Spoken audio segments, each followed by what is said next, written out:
skills at saka talent talaga. No? Duncan top of the Nakasona key. ito, 2-3. Oh. Kaya nagpapasa nakita mo. Yun! Kobe And Kobe getting hot. Bryant. Dr. J, prime candidate din sa ating Pepsi All-Star yan.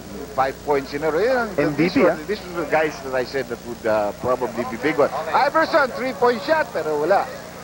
O'Neal pounding it inside. Naku! Kobe Bryant doing it on both sides.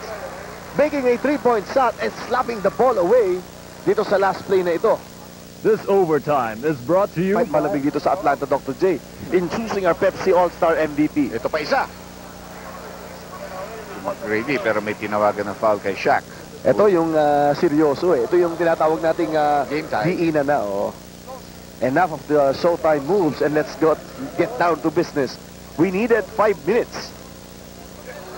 Ito, Kobe is out, up, and away! Yan ang unang-unang candidate ko sa West, no? Pero he started off very simply. Like I said, kung hindi mag-overtime, walang ka-chance yan si Kobe. But now he's got a big chance because he has 7 points in this overtime period alone.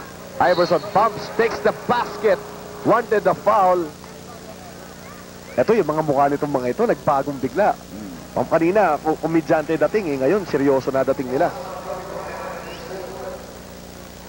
4 personal fouls na si Kobe. He has 17 points, 7 in overtime.